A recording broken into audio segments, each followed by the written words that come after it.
अस्सलामुअलैकुम बिस्मिल्लाहिर्रहमानिर्रहीम। शुरू अल्लाह के नाम से जो बड़ा मेहरबान और सब पर मेहरबान है। आजकल मोस्टली लोगों के साथ बालों का गिरना, कमर का दर्द और मज़ीद डिफरेंट जोड़ों के दर्द का इशू बहुत ज़्यादा है। तो आज की रेसिपी ख़ास आप लोगों के लिए है। ये बहुत ही मज़ेदार स्नैक बनेगा। इसके लिए मैंने ले लिए हैं 2 कप बाजरे का आटा यानी कि 250 ग्राम।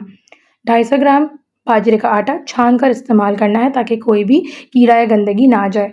अब एक पार्ट आपने लेना है सूजी का। सूजी बारीक या मोटी जैसी आपको पसंद हो, जैसी आपको अवेलेबल हो वो इस्तेमाल कीजिए। और एक ही पार्ट आपने लेना है मैदे का। मैदे का एक पार्ट, ये भी आप छान कर इस्तेमाल करेंगे।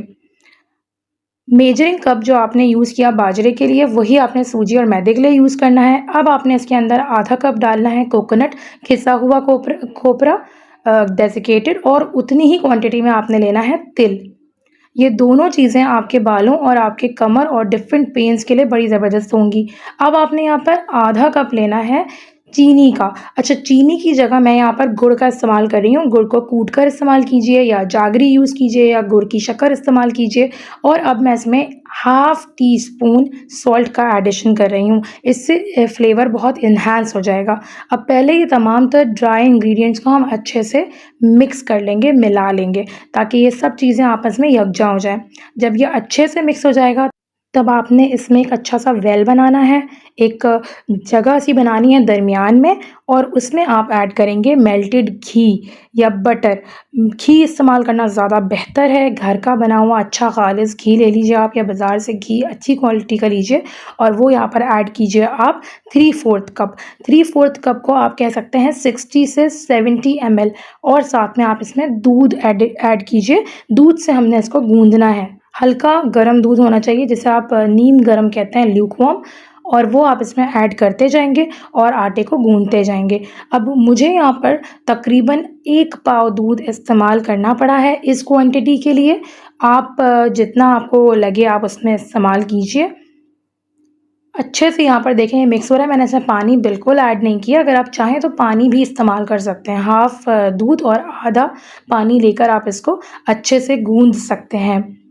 लेकिन जिस रीज़न के लिए हम इसको बना रहे हैं, कमर दर्द के लिए, जोड़ों के दर्द के लिए, बालों की ग्रोथ के लिए, स्किन अच्छी होगी आपकी, और वेट रिडक्शन के लिए एक ज़बरदस्त किस्म का स्नैक बन जाएगा कि कभी भी आपको भूख लगे तो आप गलत-सलत चीज़ें लेने के बजाय ये खा लें।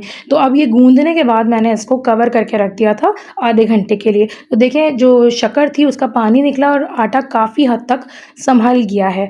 अब इसको हमने बेलना है, एक बड़ी-सी इसकी रोटी बनानी है। तो सरफेस को अच्छे से ग्रीस करेंगे। यहाँ पे हम कोई आटा नहीं डस्ट करेंगे, बल्कि हम इसको घी से ही ग्रीस करके और बेलेंगे। तो रोलिंग पिन को भी अच्छे से हम ग्रीस करेंगे ताकि बिल्कुल भी रोटी इस पे चिपके नहीं, क्योंकि हम बाजरे के आटे का इस्तेमाल कर रहे हैं। बाजरे का आटा फीडिंग मदर्स के लिए बेहतरीन होता है। तो पोस्ट प्रेगनेंसी जो क्रेविंग्स होती हैं मीठे की या स्नैकिंग की, आप ये चीज़ बहुत आराम से इस्तेमाल कर सकते हैं। बिल्कुल वेट नहीं बढ़ाएगी, बल्कि बहुत ही फ़ायदेमंद होगी। आपका वेट रिड्यूस करने में भी बड़े फ़ायदेमंद होगी, और आपको खूब सारा न्यूट्रिशन भी देगी, और साथ में प्रोटीन्स भी आपको मिल जाएंगे बाजरे से और दूध से और तिल से। अब रोटी बना लेने के बाद आपने इसको किसी भी कटर की मदद से, कुकी कटर हो या आपके पास सिंपल आप नाइफ़ से भी इसको, जैसे हम नमक पारे या शक्कर पारे बनाते हैं वैसे भी आप शेप दे सकते हैं। तो आपने इसको शेप्स में काट लेना है, और बहुत ईज़िली ये शेप में कट जाएगी। बिल्कुल भी ये चिपकेगी नहीं, बहुत अच्छी तरह बनेगी। सबसे अहम बात ये है कि अगर आप इसको घी से ग्रीस करके बनाएँगे तो तेल बिल्कुल ख़राब नहीं होगा। तो आपको जितने बैचेज़ बनाने हो आप आराम से घूम से बना सकते हैं। मैं आपको यहाँ निकाल के भी दिखा रही हूँ कि कितने ईज़िली बहुत आराम से इनके शेप्स बन गए हैं।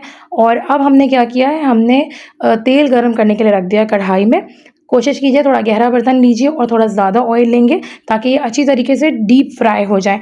आप अगर चाहें तो आप इसको ओवन में बेक भी कर सकते हैं, लेकिन बेकिंग के बाद क्या होता है कि इसकी शेल्फ़ लाइफ़ ज़्यादा नहीं होती।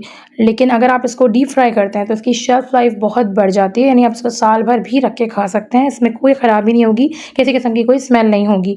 लेकिन बेकिंग के बाद आप इसको 1 मंथ से ज़्यादा नहीं रख पाएँगे।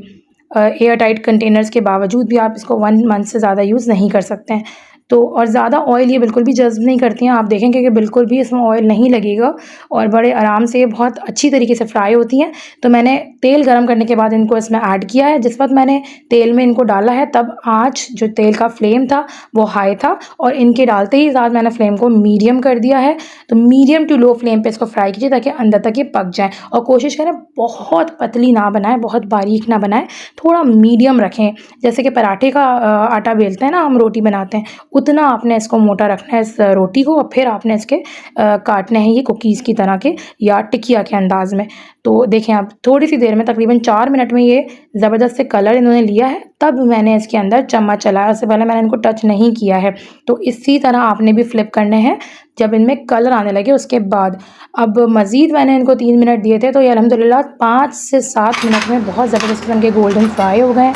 आप इन्हें देख सकते हैं कितने ज़बरदस्त क्रिस्पी बने हैं और तेल मैं आपको दिखा दूँ कि बिल्कुल साफ़ है, बिल्कुल नीट एंड क्लीन है। तो ये मज़ेदार से हमारे ईज़ी से होममेड इम्यूनिटी बूस्टर्स बन गए हैं, जो ना सिर्फ़ है कि बच्चे भी एंजॉय करेंगे, बल्कि साथ-साथ फ़ायदा भी हासिल करेंगे। बड़ों के लिए भी, बच्चों के लिए भी। एक तो ये कि इंस्टेंट एनर्जी आपको इससे मिलेगी और ये देखें मैं आपको दिखाऊँ कि कितने क्रिस्पी बने हैं।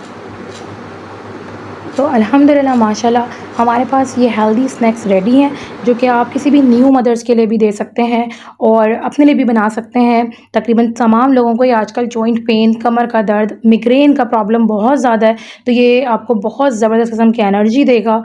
कैल्शियम डेफिशिएंसीज़ जो होती हैं वो तिल से पूरी होंगी, इसके साथ-साथ आपके बालों की ग्रोथ को बहुत अच्छा करेगा, बाल टूटना, गिरना बंद हो जाएँगे इंशाअल्लाह ताला बिकॉज़ ऑफ़ कोकोनट। तो इसे ट्राई कीजिएगा, चैनल को सब्सक्राइब कीजिएगा। जज़ाकल्लाह खैर।